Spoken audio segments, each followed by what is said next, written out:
Shalom. Salam damai sejahtera dalam Tuhan kita Yesus Kristus. Sebelum kita mulai, coba tengok kanan kiri, katakan Anda luar biasa. Ya, wajahnya kalau kasih tahu Anda luar biasa harus senyum, ya kan? Kenapa kok saya selalu mengatakan Anda itu luar biasa? Karena Yesus yang menciptakan saudara dan saya itu adalah Yesus yang luar biasa. Segala sesuatu yang diciptakan Tuhan dalam dunia ini, termasuk saudara dan saya, itu diciptakan dalam mujizat. Kehidupan saudara dan saya itu diciptakan dalam kehidupan yang penuh mujizat. Ya, kita diciptakan itu untuk hidup dalam mujizat Allah. Anak saya nomor 2 ini mengikuti saya, selalu mendokumentasikan pelayanan papanya. Nah, ini boleh berdiri coba. Nah, wah, luar biasa ya. Ini juga mengalami mujizat Bapak Ibu. Kita pandemik hancur-hancuran. Terus terang kita pandemik 3 tahun hancur-hancuran, porak-poranda perekonomian kita. Dia bisa mendapatkan beasiswa untuk SMP-nya. Kalau enggak karena Tuhan, itu tidak mungkin Bapak Ibu. Saya berkata sama dia juga, nah, kalau kamu bisa mengalami mujizat dalam usia berapa? 10 tahun ya. Loh, papanya sendiri sampai lupa. Usia berapa? 10 ya? Bener ya? Oh 11, tak kurangi 1 Bapak Ibu tiba ya. Papanya suka diskonan ini kan. 11 tahun dia bisa mengalami mujizat. Ketika menerima kabar dia bisa mendapatkan beasiswa, kaget dia. Lupa sungguhan tanpa beasiswa. Ya, ini beasiswa. Tuhan bekerja dalam kehidupanmu. Bapak Ibu yang punya anak-anak, percaya Tuhan, anakmu itu dijamin oleh Tuhan Yesus Kristus. Amin. Bawa anak-anak saudara untuk apa? Untuk sungguh-sungguh beribadah. Ajarkan mereka sejak mereka muda mengenal kebaikan Tuhan. Kehidupan mereka diciptakan juga kehidupan dalam mujizat. Jangan terus meremehkan anak-anak. Oh, kamu tuh, oh modelmu. Jangan. Loh, modelnya dia, ini modelnya Kristus. Kalau Tuhan mampu menciptakan, mampu berkreasi, artinya saudara pun mampu berkreasi. Jadi kalau Bapak Ibu saat ini ya sedang menghadapi masalah perekonomian, Bapak Ibu harus ingat, genetik Tuhan itu ada dalam kehidupan saudara. Kalau Tuhan mampu berkreasi, berarti aku pun mampu berkreasi. Katakan, aku mampu berkreasi. Lu itu genetiknya Tuhan. Kalau Tuhan mampu mengadakan mujizat dari bumi yang tidak berbentuk, kosong, semrawut, akhirnya menjadi baik, tertib, ada terang dan sebagainya, berarti saudara pun bisa memiliki mujizat apa? Menyelesaikan setiap masalah yang bagi Bapak Ibu itu rumit, nggak ada ujungnya. Ketika Tuhan ada dalam kehidupan saudara, masalah itu akan selesai, sempurna. Saudara akan mengalami jalan keluar. Berikan kemuliaan bagi nama Tuhan Yesus. Saudara hidup dari kecil itu dari sigot. Sigot itu nggak berbentuk, kecil sekali. Akhirnya saudara bisa bertumbuh menjadi seorang baby. Loh, kalau ini nggak mujizat Tuhan, ini nggak mungkin. Bahkan sains pun nggak bisa loh bikin ini. Sampai sekarang sains tidak bisa bikin. Ya, karena apa? Karena hanya Tuhan yang mampu mengadakan mujizat. Jadi kalau saudara mengatakan, kenapa kok kehidupanku sampai sekarang tidak mengalami mujizat? Saudara lupa bahwa kehidupan saudara, tubuh saudara itu adalah tubuh mujizat. Ini gambarnya. Gambar yang kedua, saudara bisa lihat. Dalam kehidupan kita, dalam tubuh saudara dan saya, itu banyak sekali yang namanya blood vessels. Jadi pembuluh darah. Bapak Ibu, berapa liter jantung kita memompa darah dalam seluruh tubuh? Berapa liter dalam 1 menit? Kalau yang tadi mengikuti ibadah jam 2 pasti mengerti jawabannya. Berapa? 6. Wah, ini luar biasa ya. Ini Bapak nanti akan mendapatkan sebuah keutuhan firman Tuhan. Kehidupan Bapak akan penuh dengan mujizat. Amin. 6 liter. Ya, itu ya Bapak Ibu. Kalau Bapak Ibu isi dengan pertalite, ini anggap aja murahnya pertalite. Ya, pertalite harganya berapa? 10.000. Berarti 10.000 kali 6 liter per menit. Berarti 1 hari berapa butuhnya? Duitnya? Ayo, ngitung. 86.400.000. Itu 1 hari.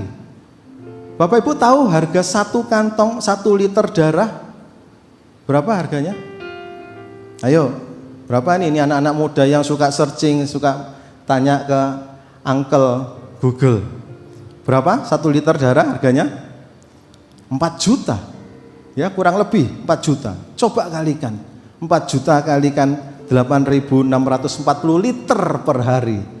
Berapa uang yang harus Bapak Ibu berikan kepada Tuhan untuk darah aja? 34,5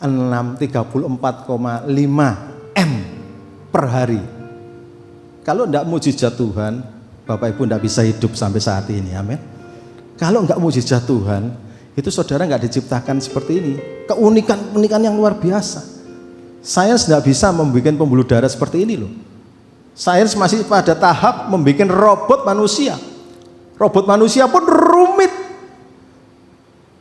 Kabel-kabelnya rumit, jelek, di luar semua. Lompatnya masih gini. Ya kan?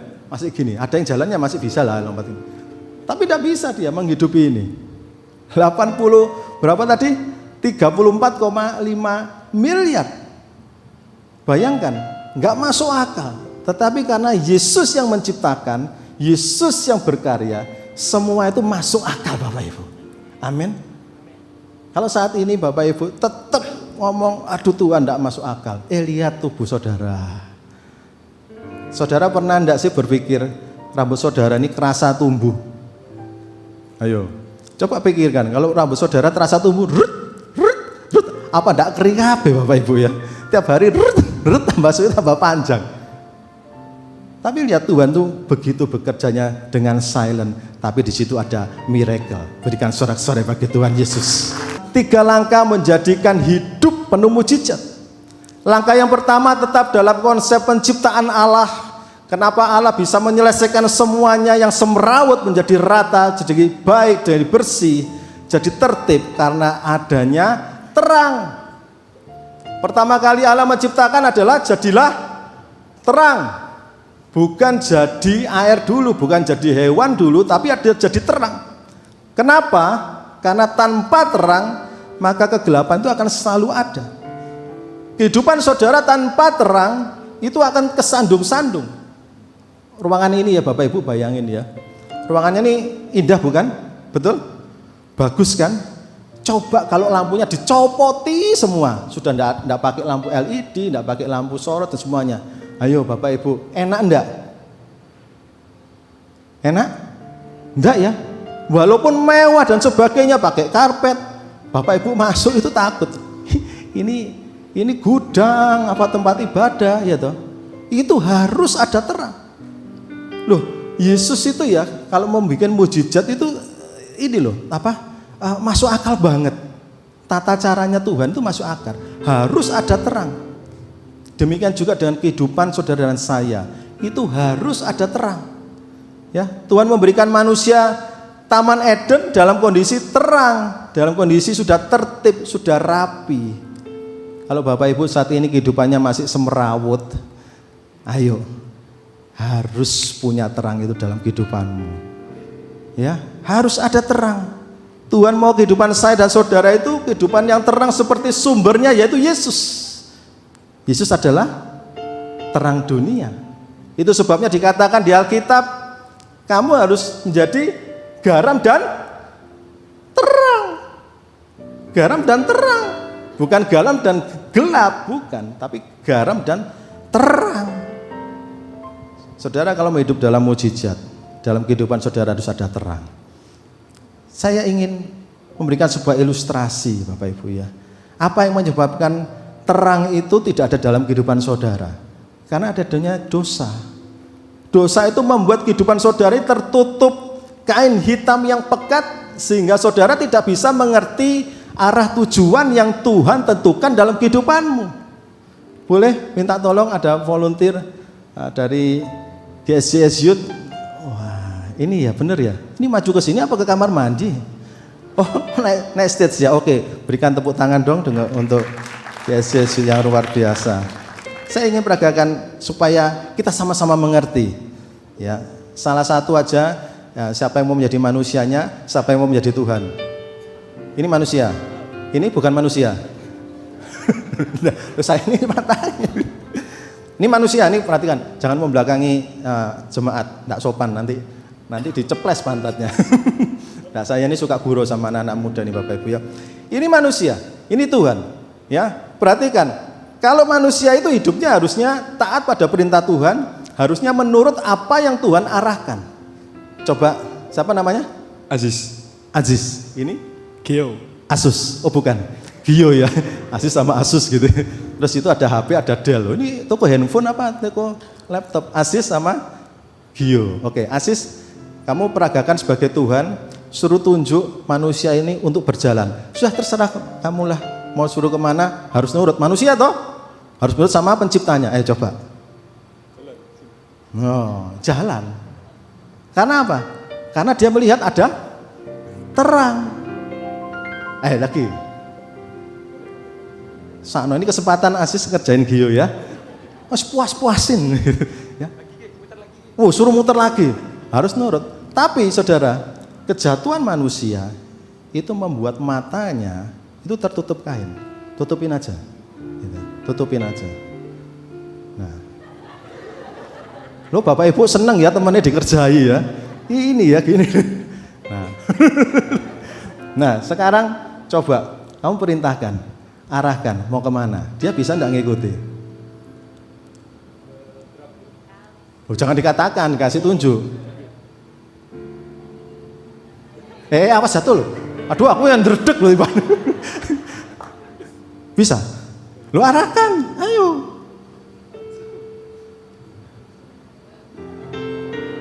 Terus arahkan, mana lagi? Sulit ya. Ya dibiarin anak dua ini main-main di stage ya, enggak apa-apa Bapak Ibu ya. Biar masa muda mereka bahagia banget gitu ya. Saudara lihat, jangan dilepas. Dosa itu akan menutup mata hati saudara, mata jasmani, tidak bisa melihat arahnya Tuhan dalam kehidupan. Ketika saudara tidak bisa melihat arah Tuhan, tadi yang terjadi apa? Dia mau jatuh, ya toh? Dia kesasar ke sana. Tidak ada mujizat dalam kehidupannya anak ini. Yang dibutuhkan siapa? Dia tidak bisa melepas sendiri, tidak bisa. Itu dosa berat. Ya ini karena saya pakai kain. Kalau dosa itu berat, dia tidak bisa buka. Yang bisa membuka siapa? Tuhan Yesus. Coba dibuka, lihat wajahnya. Loh, lihat langsung sumringah, ya kan? Karena apa? Karena Yesus itu sumber sukacita. Orang yang ditobatkan, yang diangkat dari dosa, dia mengalami sukacita besar bagi kemuliaan nama Tuhan. Berikan sorak-sorai bagi Tuhan. Thank you untuk Aziz sama Gio. Silakan duduk. Terima kasih banyak. Tepuk tangan dulu dong untuk mereka yang luar biasa.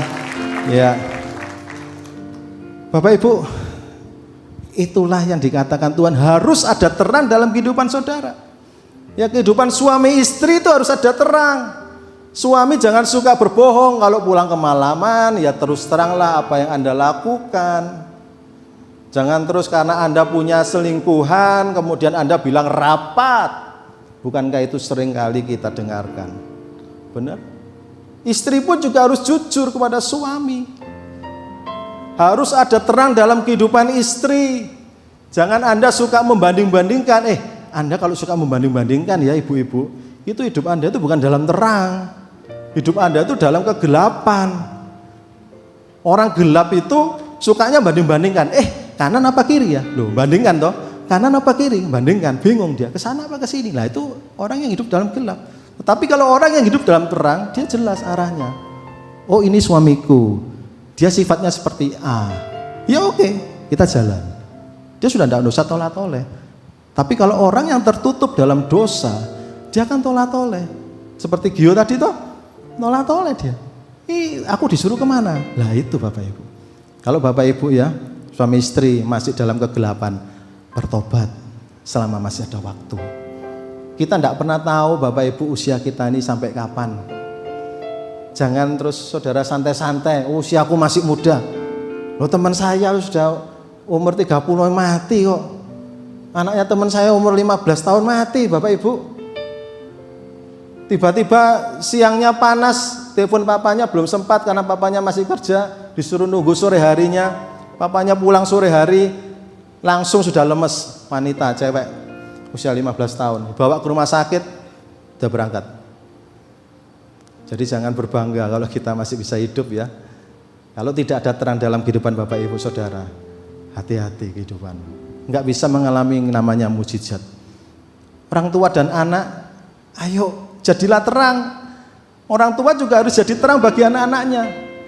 Kalau saudara mengatakan, kamu sudah doa belum? Halo orang tua, Anda sudah menjalankan kehidupan doa yang baik apa enggak? Anak ngerokok, Anda marah. Hei, jangan ngerokok kamu. Kamu masih kecil, kamu jangan ngerokok. Loh, saudara mencontohkan ngerokok, kok anak saudara tidak boleh ngerokok. Kemudian saudara kalau marah, kamu itu ya kurang ajar kalau ngomong. Kalau ngomong tuh yang halus sedikit. Bapak Ibu kalau disalip mobil, Bapak Ibu marah enggak? Apa Bapak Ibu kejar? Ayo. Loh saya ini dapat cerita nyata Bapak Ibu ya. WL nih, worship leader. Tapi bukan worship leader tempat ini. Di sini hebat-hebat semua, orangnya baik-baik. Wah. Loh enggak ada dikasih tepuk tangan. Sakno worship leader di sini. Ini cerita sungguhan. Jadi ada worship leader, dia tuh sering pelayanan, tiba-tiba di jalan disalip mobilnya. Swat. Ngamuk Bapak Ibu. Ngamuk worship leadernya. Dikejar, dipotong balik, disuruh berhenti. Worship leadernya keluar. Ayo turun.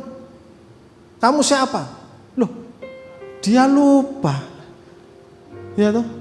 Dia worship leader loh. Di sini bisa haleluya, haleluya, keluar di mobil haleluya. Di sini bisa bahasa roh. Ya toh? Di luar di mobil bahasanya preman Bapak Ibu. Lu itu tidak ada terang dalam kehidupannya.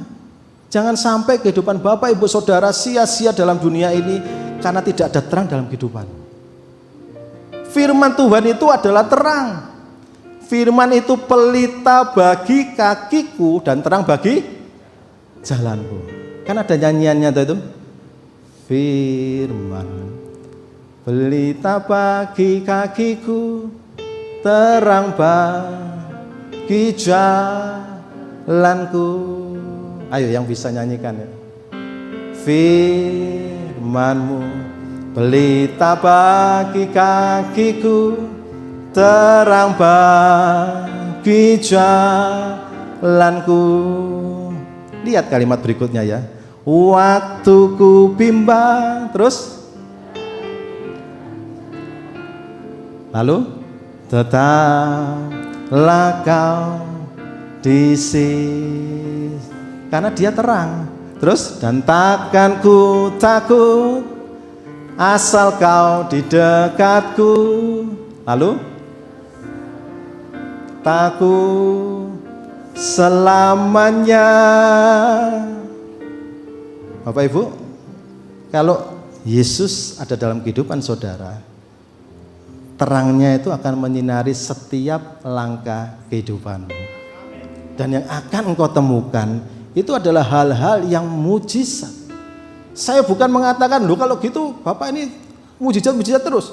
Loh, kita ini memang diciptakan dalam lingkungan mujizat Tuhan.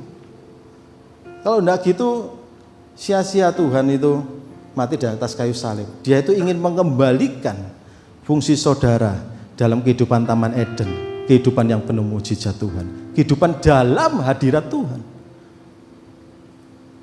Langkah yang kedua, kalau yang langkah yang pertama itu harus ada apa tadi Bapak Ibu? Terang. Langkah yang kedua harus ada air kehidupan. Ya, harus ada air kehidupan. Air itu menjadi sarana kehidupan Bapak Ibu.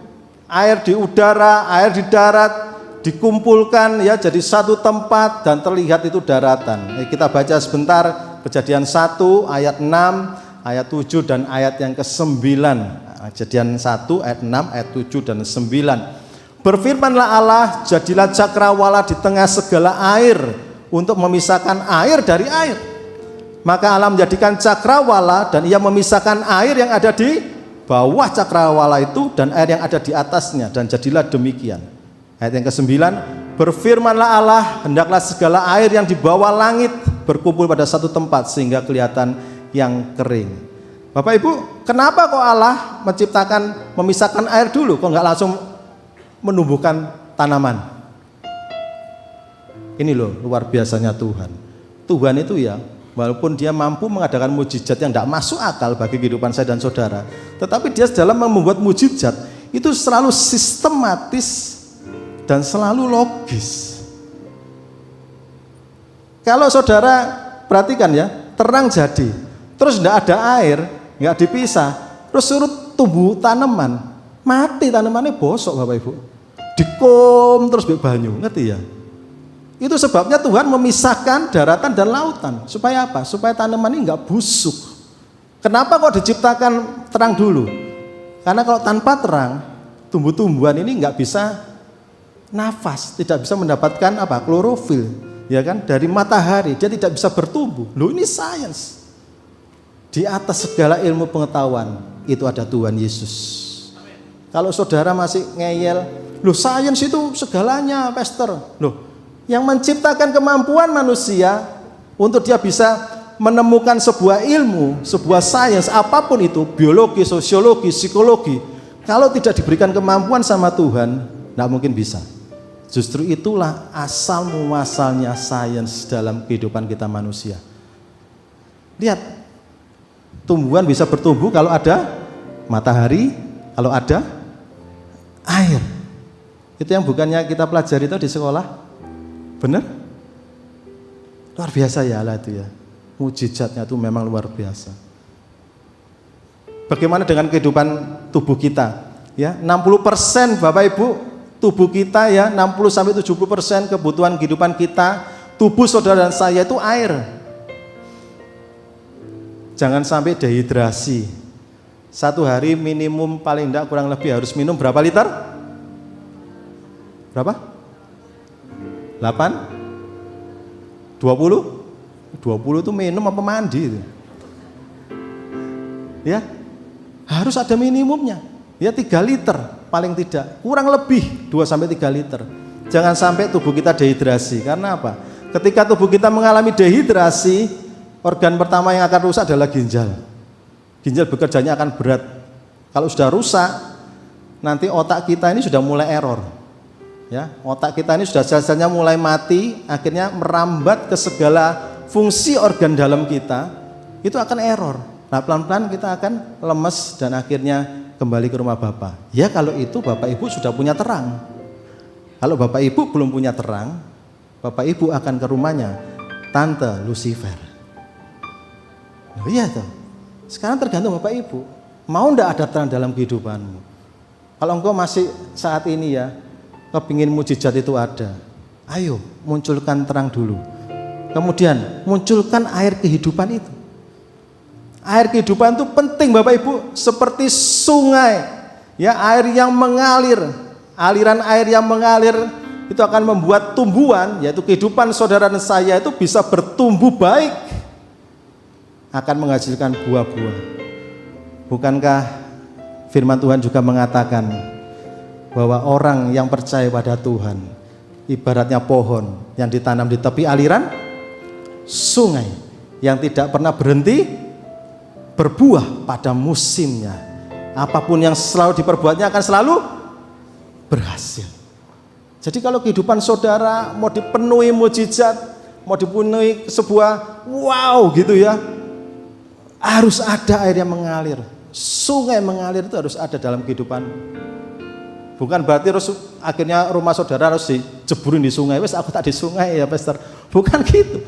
Tapi apa? Kebenaran firman Tuhan itu harus mengalir terus. Firman Tuhan ini Bapak Ibu baca apa enggak Alkitab saudara ini? Ini buku sakti. Ribuan tahun tidak pernah satu pun dirubah ayat atau pasalnya. Baca setiap hari. Ini sudah panduan hidup. Ini harus mengalir. Kecintaan kita pada Alkitab ini harus mengalir seperti sungai. Jangan kita, loh ya bosen Pastor, bacanya itu terus. Loh, lah Bapak Ibu mau mujizatnya bosen apa enggak? Siapa yang sini bosen mendapatkan mujizat?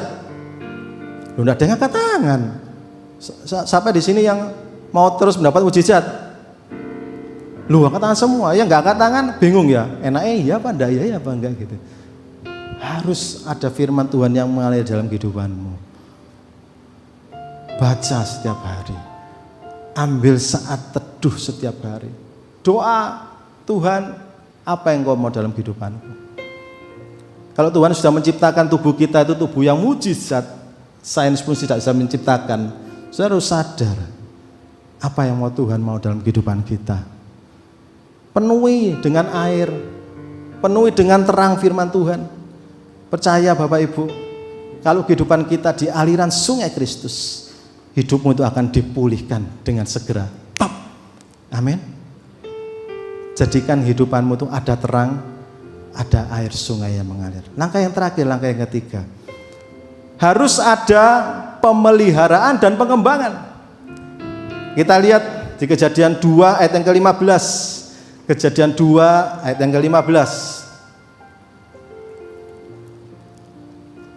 Tuhan Allah mengambil manusia itu dan menempatkannya dalam Taman Eden untuk apa Bapak Ibu? Untuk mengusahakan dan memelihara taman itu. Artinya apa? Segala sesuatu yang diciptakan Tuhan, segala sesuatu yang sudah disediakan Tuhan dalam kehidupan saudara, itu harus ada pemeliharaan dan harus ada pengembangannya. Apapun yang saudara miliki, ya, itu pemberian Tuhan. Jadi kalau saudara mengatakan, loh ini hasil jerih payahku kok, aku punya rumah 3 stories itu 3 lantai, aku punya sports car, punya sports cycle, itu bukan karena kehebatanmu, justru karena Tuhan memberikan kesempatan untuk engkau bisa berbagi, memiliki tanggung jawab yang lebih dari semua orang. Ayo, kembangkan. Semua pemberian kita, ya pemberian apa yang ada pada diri kita, yang kita miliki itu pemberiannya Tuhan. Termasuk kalau saudara di sini bisa melayani Tuhan. Saya melihat bapak-bapak yang di depan ini luar biasa sekali ya, bisa melayani Tuhan. Itu karena pemberiannya Tuhan. Saya pun demikian Bapak Ibu. Saya banyak pelayanan itu di back office, di pengembangan di sistem kurikulum dan sebagainya Bapak Ibu. Tapi ketika Tuhan mengatakan sudah waktunya engkau keluar, Tuhan buka jalan. Saya tadi sempat cerita sama teman saya Pak Agus, ternyata ketemu di jam 2 ya Pak Agus ya. Nggak menyangka saya, wajahnya selalu ceria ya. Saya lupa namanya, tetapi karena dia ada Kristus di dalamnya, jadi tidak lupa Bapak Ibu ya. Wih, berbinar wajahnya. Tidak usah GR Pak. Ya, jadi apa Bapak Ibu? Pemberian apa yang Tuhan berikan kepada kita itu harus kita berikan kepada Tuhan. Kalau saudara pintar untuk berhitung, ayo bantu gereja. Ya toh, kita berhitung. Kalau saudara pintar bernyanyi, ayo bantu. Ada singer, ada WL. Coba masuk dalam volunteer, daftarkan diri. Itu pemberiannya Tuhan. Ada yang bisa bermain musik, ayo masuk dalam pelayanan. Berikan kepada Tuhan. Ada yang bisa storyteller, jadi pencerita. Ayo, ada ibadah sekolah minggu, ada sel, benar? Ada tempat sel di sini ya. Ayo, jadilah pemberita kebenaran firman Tuhan. Kasih sama Tuhan. Kita ini sudah diberikan segala-galanya kok. Mengembangkan dan memelihara iman itu juga termasuk Bapak Ibu. Iman itu perlu dipelihara dan dikembangkan. Artinya apa? Tidak cukup kita mengatakan aku percaya Yesus tanpa kita bisa mempertahankan iman itu sampai kita dipanggil Tuhan. Tidak cukup. Berapa banyak dari orang-orang Kristen yang katanya percaya Yesus akhirnya menyeberang. Karena apa? Kok sulit ya hidupan ini? Kok aku lebih enak tidak jadi Kristen? Karena apa? Ini loh, perintah Tuhannya nggak dijalankan. Iman itu harus dipelihara sampai kita dipanggil Tuhan. Iman itu harus diusahakan, bukan tenang-tenang saudara. Oh ya, Tuhan sudah ngampuni dosaku, aku sudah terima Yesus, aku tenang-tenang aja. Oh, jatuh dalam dosa lagi Bapak Ibu. Jangan sembrono kehidupan ini. Terus saudara mengatakan, Tuhan tolong aku butuh mujizatmu. Tuhan cuma ngeliat gini, loh, nak, kainmu ini belum dilepas. Mana bisa kamu melihatkan kemuliaan Tuhan kalau dosa yang masih ada di dalam kehidupan Bapak Ibu tidak dibuang? Kalau yang suka marah-marah, ya, ayo pulang dari tempat ini, buang kemarahannya. Yang suka ngerasani, nah itu ya, mulut ini suka ngerasani, ayo stop. Nanti lihat, Bapak Ibu bisa melihat keajaiban-keajaiban dalam kehidupanmu. Saya dulu Bapak Ibu ya, tipe-tipe orang yang suka membantah logikanya orang, termasuk istri saya. Kalau istri saya berkata, kok ini harusnya tidak bisa gini, itu kan ngomonganmu, aku bisa. Tapi lihat, Tuhan itu memproses saya itu luar biasa, sakit semua loh, sampai benar-benar Tuhan buktikan bahwa istrimu ini benar. Saat itu saya mulai sadar, oh iya, istri saya juga punya hikmat yang dari Tuhan. Suami-suami jangan anggap remeh istrimu. Saya bisa kembali pelayanan setelah 9 tahun lamanya, dari tahun 2002 sampai 2011 saya nggak melayani Tuhan karena sibuk bekerja, mendapatkan ini itu semuanya saya anggap itu waduh luar biasa Tuhan mujizatmu, tapi ternyata Tuhan tidak mengatakan demikian. Tuhan mengatakan pada istri saya begini, Tuhan mau kamu kembali lagi. Ketika istri saya ngomong gitu Bapak Ibu, takut Bapak Ibu, loh sebentar toh, Tuhan mau aku kembali. Loh ini kembali kemana? Mau kembali ke rumah Bapak? Waduh, ojo. Tapi Tuhan mengatakan gini dari istri saya ya. Dia mengatakan, kamu harus masuk pelayanan lagi. Saya pelayanan lebih dari 14 tahun Bapak Ibu. Mulai kecil saya ikut pelayanan. Akhirnya berhenti karena ngejar karir, ngejar kesenangan duniawi, tapi tidak meninggalkan Kristus. Tapi ternyata itu tidak berkenan. Akhirnya saya kembali. Dan Tuhan mulai apa? Mulai buka jalan dalam keajaiban-keajaibannya. Kalau Bapak Ibu saat ini dalam kondisi yang mirip seperti saya itu, atau mungkin dalam kondisi yang lebih berat, ingat, harus ada terang. Harus ada yang namanya air kehidupan, itu harus ada. Bapak Ibu harus mengembangkan iman yang saudara punya. Harus diusahakan iman ini. Bukan hanya disimpan untuk diri sendiri, tapi ayo dibagikan kepada istri. Kalau istri Anda lemah, ayo kuatkan. Kasih tahu Tuhan itu baik dalam kehidupanmu. Doa sama-sama. Seberapa banyak sini yang punya mesbah doa setiap hari bersama keluarga?